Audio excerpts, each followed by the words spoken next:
Ouais, mais autant dire quand même que le sujet est un peu délicat, alors je suis un peu gêné pour le présenter. Qu'est-ce que je pourrais dire?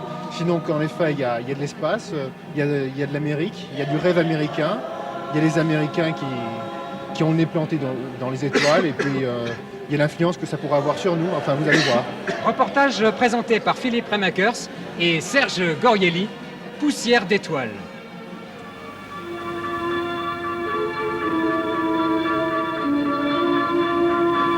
In the future, as in the past, our freedom, independence, and national well-being will be tied to new achievements, new discoveries, and pushing back new frontiers. We must look aggressively to the future by demonstrating the potential of the shuttle and establishing a more permanent presence in space. 8, 7, 6, 5, 4, 3, 2, 1.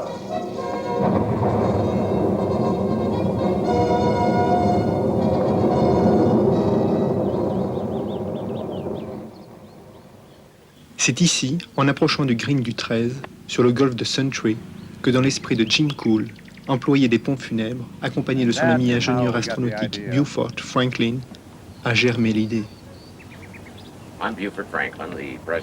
Je suis Buford Franklin, président du groupe Celestis ici à Melbourne, en Floride. Le groupe Celestis fut fondé dans l'idée d'offrir les services funéraires extraterrestres à tous ceux qui choisissent la crémation. Voici un exemplaire de Celestis One. Cette maquette est de grandeur réelle et elle représente le premier engin spatial que nous pensons lancer en 1987. Celestis One est constitué de 10 panneaux superposés pouvant contenir chacun 1000 capsules. Cette capsule, la voici. Elle est plaquée or et le nom du défunt y est gravé.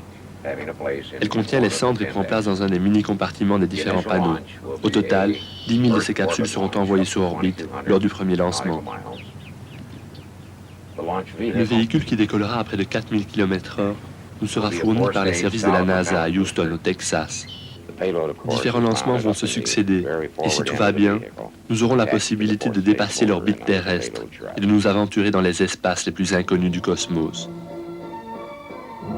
Pour remplir leur première fusée, Celestis s'est lancé depuis 15 jours dans un marketing étonnant. Le client numéro 1 étant forcément un mourant potentiel. La publicité s'est faite avant tout aux pompes funèbres, américaines et étrangères, et auprès des personnes âgées. Il faut en trouver 10 000 d'ici 87, qui payeront 3 900 $ US l'envoi sur orbite. Lorsque l'on sait que Celestis paiera 20 millions de dollars à la NASA pour tous les frais de lancement, le bénéfice espéré s'évalue à plusieurs millions de dollars. Beaucoup nous ont appelés pour nous dire qu'ils avaient toujours voulu être des astronautes. Ils savent que ça leur est impossible, et ceci leur donne l'opportunité de raconter à leurs amis que c'est là-haut qu'ils seront, un jour. Il y a aussi le fait que vous sortez dans votre jardin, et vous saurez que bon papa et bonne maman sont en train de tourner là-haut, sans se soucier du climat, du temps, de l'érosion, des taupes, des vers et des furets.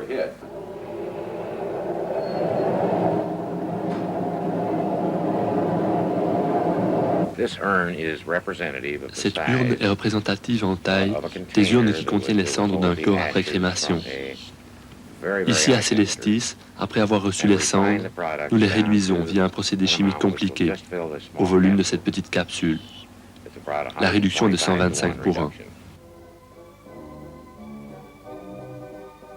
Des résidences très permanentes dans l'espace, il est vraisemblable que les Américains pourront bientôt en posséder. Chez les Égyptiens, les morts héritaient de pyramides. Chez les Vikings, c'étaient les dracars en feu. En 1987, chez les Américains, nos chers disparus jouiront d'un avenir interstellaire.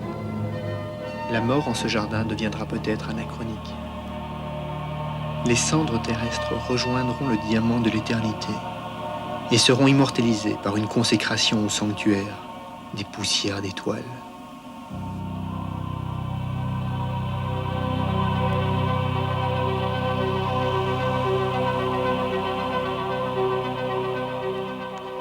Oui, très passionnant, sujet de société, Bernard Pivot, qui illustre très bien ce souci des hommes, j'allais dire cette phobie de toujours vouloir chercher notre part d'éternité. Et là, on va se rapprocher du très haut.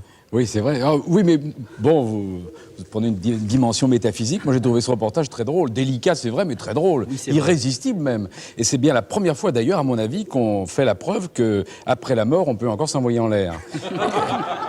Et puis, j'ajouterais que, durant toute notre éducation, on nous a dit, si vous êtes sur la Terre, si vous avez un bon comportement, vous gagnerez le ciel. Ben, ça y est, ils l'ont gagné, le ciel. Ils y sont. Ouais, justement, à propos de s'envoyer en l'air.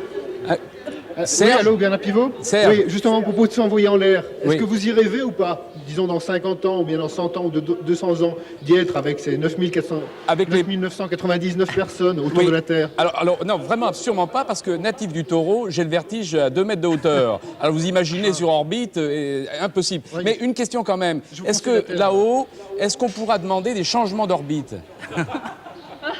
En fait, oui. On peut se balader tout seul. On a le choix. Enfin, pas la première fois, parce qu'ils ne savent pas si ça va tellement bien marcher. Mais après, ils auront le choix soit de se balader avec 10 000 personnes là, autour de la Terre, en orbite, soit carrément de se propulser dans l'infini et tout seul. Ça va être Alors là, formidable. on a assez de place autour de soi. C'est pour les claustrophobes. Ça va être très drôle d'ici quelques années. Oui, Serge, j'espère qu'ils ont prévu des assurances au cas où les satellites ne fonctionneraient pas. On a vu ça très récemment avec Discovery. Oui, il faut mieux, là. Il y a des assurances spécialement pour ça. Hein. Bien, on va vous noter maintenant, après ce passionnant sujet, en commençant par Vincent Philippe pour la Suisse romande. Oui, il y a un problème métaphysique qui a échappé à Bernard Pivot. Que deviennent les anges gardiens dans ce processus? Ça, j'en sais rien, mais ces images sont vraiment très, très inspirées pour la plupart. Je suis fasciné par les progrès dans la miniaturisation des Maccabées. C'est vraiment très, très fort et je donne comme note 7, 5, 5, 5 et 9, ce qui fait un total de 31. Sophie Etienne ne vote pas puisqu'elle représente RTL Télévision. Nous passons donc à Jean-Louis Boudou pour Radio-Canada. Oui, c'est très difficile d'avoir un jugement critique parce que j'ai été captivé par le film du début jusqu'à la fin. Et je pense que c'est un compliment. Je dirais simplement que cette remarque, c'est que ce film m'a fait penser que ce qui est intéressant, c'est que cette folie sans complexe des Américains, et je pense que c'est souvent une de leurs forces.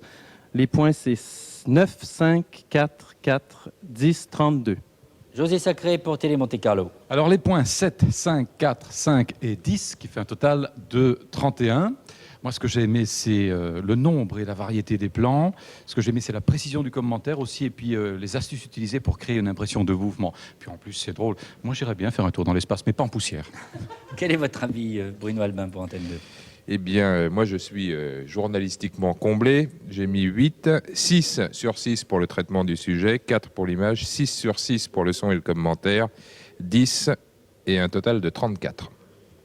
Ah ben merci, j'espère qu'on se reverra y a pas de quoi. là-haut dans quelques temps, enfin pas trop tôt, mais quand même. 128 points. Oh là là, vous crevez le plafond là pour le moment.